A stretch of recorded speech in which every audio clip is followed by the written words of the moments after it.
Halo, what's up bro? What's up? Ketemu dengan gua, Agung Liga, PS Man, salam cemil. Depan gua sekarang udah ada konsol PS5, PS yang lagi, atau konsol yang lagi hype-hype-nya tahun ini. Akan aku bahas sedikit tentang bagaimana layak nggak kalian konsumsi dengan konsol PS4. Layak mana? Sesuai kebutuhan kalian, PS5 or PS4. Kita bahas bro di studio aku, studio yang mini, kecil namun syarat manfaat. Salam cemil, berangkat!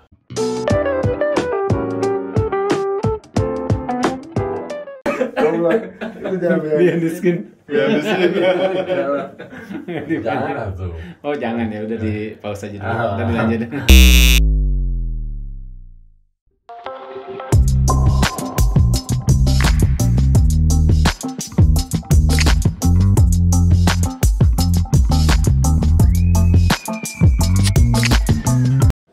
Oke bro, sekarang kita udah bergeser dari opening yang tadi gue udah lakuin biasa di ruangan resepsionis kita. Kita sekarang bergeser di ruangan studio supaya kita lebih intens, lebih fokus bahasnya. Oke, udah ada dua konsol nih, di depan gua.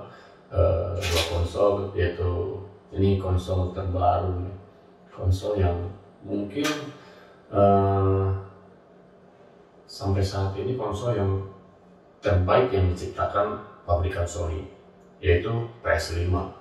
Nah, PS5 dan sebelah kanan gua ada PS4 bro. PS4 yang pendahulunya lah, atau kakaknya si putih ini nih bro. Kayaknya PS4 ya menurut gua masih bisa worth it lah untuk Anda konsumsi.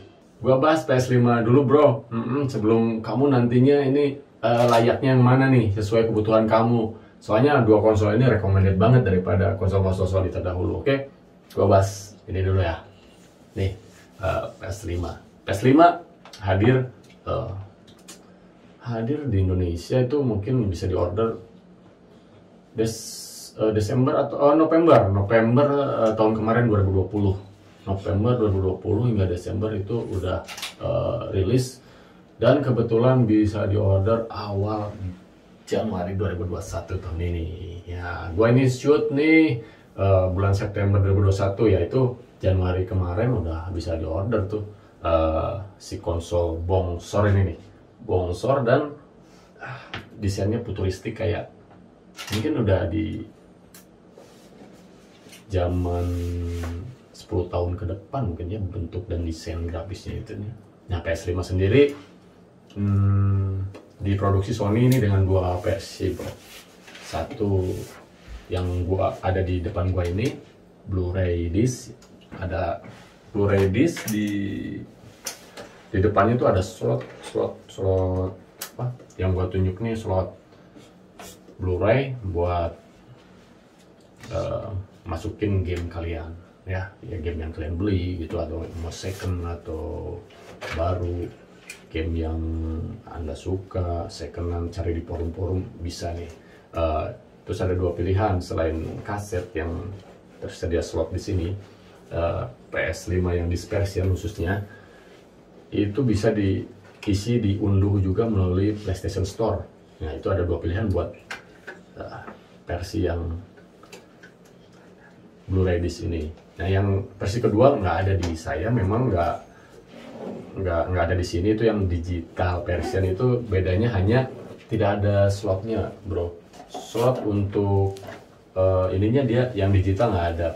Nah, itu untuk harga yang nggak ada slot Blu-ray disc itu pun terbilang lebih murah daripada ini.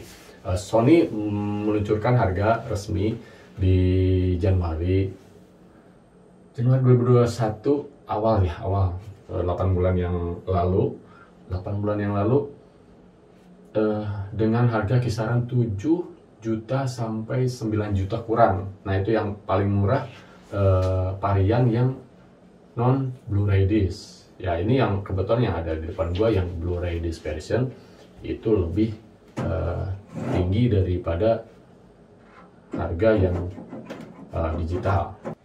Nah, harga bro yang gua bilang barusan yang digital version itu lebih murah sekitar 7,8 juta.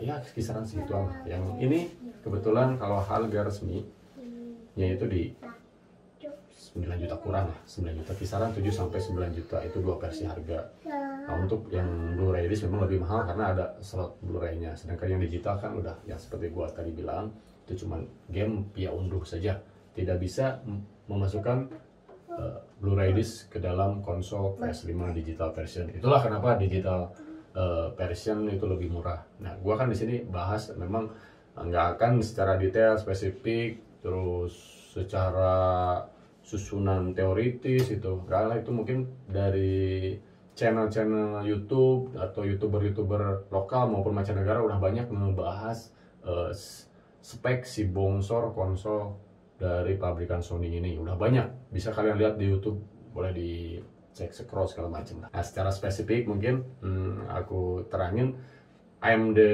Zen 2 udah diasupkan oleh pabrikan Sony itu ke prosesor si PS5 ini. Sedangkan di PS4 itu hanya AMD Jaguar 1,6 GHz.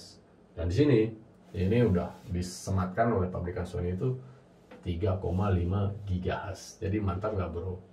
Si ini itu mungkin kekuatannya hanya 40% lah dari 100% kekuatan PS5. Gila sih memang Sony. Kalau lo bikin PC mungkin dengan octa-core yang 3,5 GHz harga 10 jutaan kurang itu mungkin nggak akan kuat lah, harus 20 juta ke atas mungkin kalau dibandingkan dengan PC ya. Ya itulah mungkin kelebihan karena ini mungkin di konsol dikhususkan buat gaming ya. Nah, prosesor lebih tinggi ini di kapasitas RAM juga lebih besar daripada PS4. Ini si PS4 pendahulunya ini hanya cuman RAM di 8 GB. 8 GB nih untuk PS4. Nah, di sini 2 kali lipatnya lagi, bro. Tadi udah prosesornya 2 kali lipat, si RAM-nya juga ngeri. Ngeri banget. Gua salut sama Sony dengan peningkatan prosesor, RAM.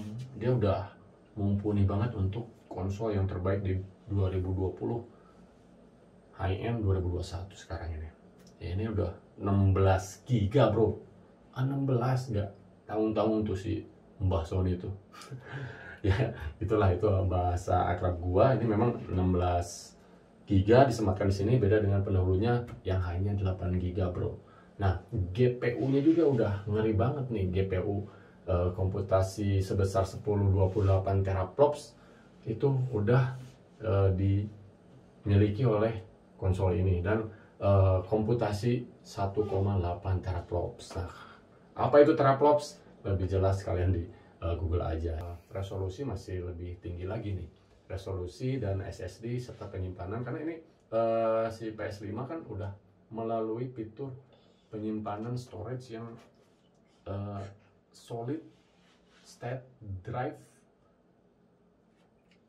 lebih cepat daripada hard disk atau HDD yang ada di PS4 pendahulunya.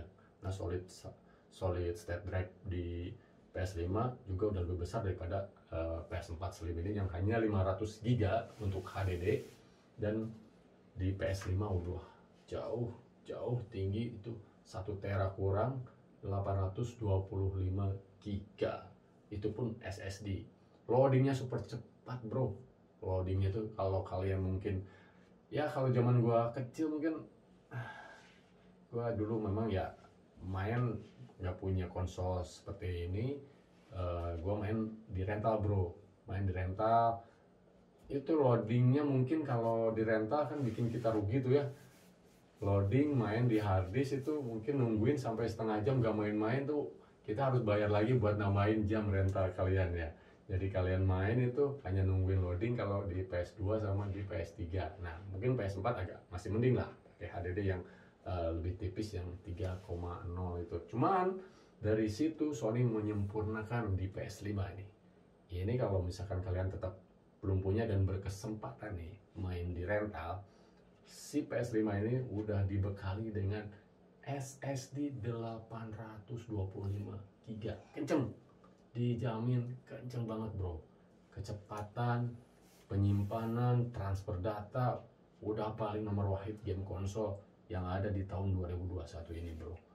Sedikit tambahan mungkin fitur yang belum aku kasih tahu, 8K udah disematkan dari 4K up to 8K, refresh rate 120 Hz. Nah kalau di PS4 sendiri maksimal dia hanya di resolusi 4K saja, hanya 4K, nggak bisa up to 8K. Nah di PS5 resolusi udah jauh lebih mumpuni, 120 Hz 8K. Oke bro, mungkin spesifik konsol yang ada di depan gua ini udah aku jelasin, walaupun mungkin penjelasan gua tidak begitu detail karena mungkin kalian udah bisa search atau bisa cari artikel-artikelnya di internet, di teman-teman kalian, di majalah mana kayak itu udah pasti udah kalian udah pada tahu zaman now gitu ya, zaman now bro. Jadi aku hanya akan bahas memang titik berat yang aku ingin sampaikan, pesan di video ini, layak enggaknya untuk kalian konsumsi di antara dua konsol yang ada di depan gua, PS5 atau PS4. Nah buat budget mungkin buat kalian yang tahu apakah kalian pantas di PS5 atau di PS4. Menurut gua, jika memang media sarana penunjang yang kalian punya yaitu televisi, intinya di televisi. Televisi kalian udah support 4K up to 8K, wajib kalian konsumsi PS5 bro. Wajib untuk kalian konsumsi. Saya tekankan lagi, wajib untuk kalian konsumsi. Karena grafisnya cemil banget bro. Cemil banget. Jika sarana pendukung yang gue tadi sebutin, TV 4K up to 8K udah kalian punyai, udah kalian miliki. Resolusi di PS5 itu maksimal banget, anjam pokoknya. Maksimal banget, anjam, cemil. Sony ngebangun ekosistem gameplay yang sekarang diterapkan di PS5 itu udah diterapkan dari 2013 yang lalu. Berapa tahun tuh bro? 8 tahun yang lalu itu ekosistem gameplay PS4 yang udah punya populasi gamer dan komunitas gitu besarnya. Itu aset Sony itu untuk di PlayStation Store-nya itu dia nggak mungkin dihilangkan itu bro, nggak mungkin dihilangkan dan masih akan diterapkan di PS4, demikian juga di PS5 karena metode ekosistem itu udah dibangun lama dan diterapkan di PS5 seperti di PS4. Nah gamenya juga rilis di kedua konsol ini. Sony game terbaru rilis di dua konsol ini. Kebanyakan game yang baru dan yang hits itu akan rilis di dua konsol ini. Jadi kebutuhan ini yang tahu kalian, yang bisa menyesuaikan dengan apa yang kalian butuhkan, layak mana. Ya jika mungkin faktor penunjang yang tadi saya bilang, kalian udah ada media sarana display, sarana televisi yang menunjang, support 8K, itu Anda wajib miliki ini. Tapi hanya ingin bermain gameplay baru dan menikmati game-game baru Sony, PS4 lebih layak. Ketika Anda beli PS5 dan TV Anda tidak support, ya gambar tampilan akan sama seperti di PS4. Karena 8K muncul ketika televisinya support bro. Nah, itu Anda yang tahu, oke bro? Anda yang bisa memahami kebutuhan sendiri. Jika memang televisinya belum mendukung, saya sarankan ini bro, karena ekosistem masih sama dan gameplay masih sama. Ini saran, udah duitnya mungkin tidak terlalu merogoh dalam, tapi tetap bisa menikmati gameplay dan ekosistem game baru yang disediakan Sony di PS5. Oke, bro, segitu saja. Salam cemil dari kami SGS Agung Liga Basement. Nah, itu dia bahasan yang udah aku ulas antara PS5 dan PS4. Layak atau tidak, dua-duanya terbaik buat Anda. Gua saranin sesuai spek, sesuai kebutuhan, sesuai apa yang kalian mau. PS4, PS5 sama-sama masih bisa digunakan. Tergantung apa yang kalian butuhkan. Layak mana? Silakan like, share, and comment. Jangan lupa subscribe. Salam Bisman, cemil. Wassalamualaikum warahmatullahi wabarakatuh. Makasih yang udah nonton. Semoga rezeki kalian berlipat, sehat, manfaat, dan syarat makna. Makasih. Wassalamualaikum warahmatullahi wabarakatuh.